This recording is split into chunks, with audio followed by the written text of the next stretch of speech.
code. And so it's like, okay, that means that conditions can create our behavior or shape our behavior. So then what behavior changes happen in a rich environment versus a poor environment? And I think that it can really come down to one main thing, which is the leverage of the opportunity vehicles that you pursue.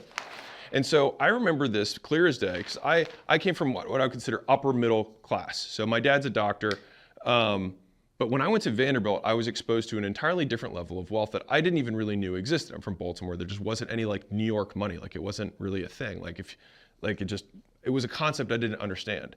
But for them, the opportunity vehicle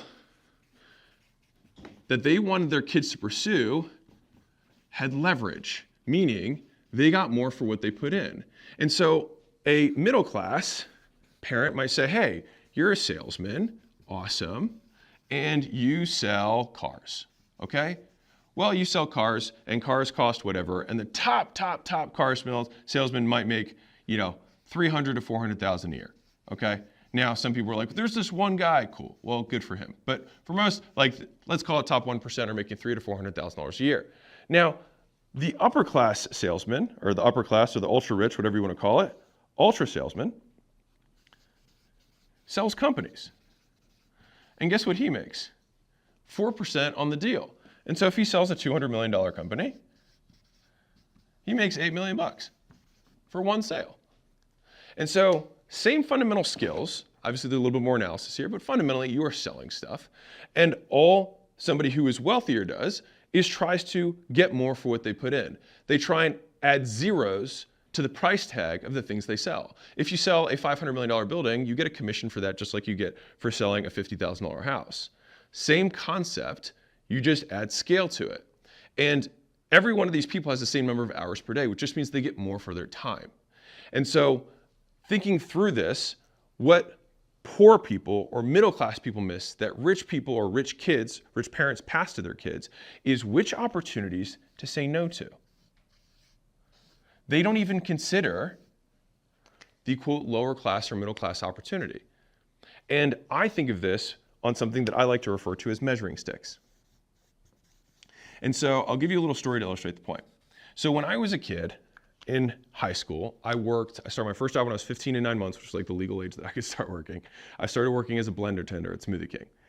And as I leveled up and became a lead, and then I think a manager at some point, and then eventually I shifted to catering, which I got $25 an hour for, which was awesome back in my day. Anyways, I was hood rich. And the thing is that I measured how much money I had and how many Chipotle burritos I could buy, because I knew that Chipotle burritos were about $7. And so I was like, man, I just got, $200 for this shift. That's like 28 burritos that I can buy now, which is awesome, right? I was super excited about it. And so what happens is the measuring stick that you use to measure stuff, the wealthiest people in the world just have a larger stick in two ways. One is they measure over longer time horizons, and they also use, they literally call, by the way, in Wall Street, a stick is $1 million.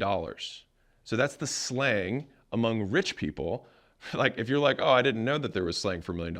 There is slang for $1 million when you have lots of millions of dollars. You say, give him 2 sticks. It means $2 million. And so when you hang around people who talk in increments of $1 million, imagine the opportunities that they're pursuing, and more importantly for everybody who's listening to this, the many things they say no to. And so this is where you lose years and decades of life, is that you say yes to opportunities that you otherwise shouldn't. And so they're able to be patient or more selective because they know that they want to maximize how many dollars they get out for the effort and time they put in.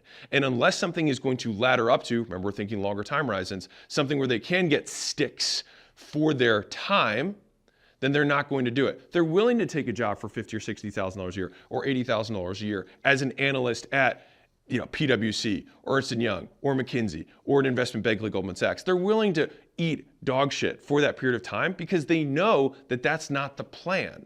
This is just the period that they're learning and gaining experience so that they can do the next thing. They see it in stepping stones. And the vast majority, in my opinion, of people who stay stuck don't have a plan. They don't see where things ladder up to, and they don't reverse their goal into the present. And so no matter what, whichever of these paths you use, 1, you have to focus on income generation and learning skills. 2, you want to make sure that you actually say no to the things that don't matter and be very selective about the things that will give you the highest return. 3, surround yourself with people who have bigger, measuring sticks in terms of time and money than you, because whatever opportunities they're discussing will likely be higher leverage than the opportunities that you're considering. And then finally, with regards to the fallacy of Warren Buffett, if you want to make obscene amounts of money, you will not make it the way that someone else has already made it. It will be made in a new way, which means the single greatest and most valuable skill that a human being can have is the ability to come to their own conclusion and have the confidence to act on it despite it being contrary to what other people are doing. Because if it's what everyone else is doing, then it's not an opportunity. Because the funny thing about opportunity is they look like risk while they're opportunities. And the moment they're no longer risky is when the opportunity has closed. And that's how life works. You have to make bets, and you want to make the bets that you feel like you have an information advantage over other people so that you can come to your own conclusion rather than listening to other people. Have an amazing day. Hope you enjoyed this stuff. That's how the All Church do it. And if you like these kind of deeper business concepts,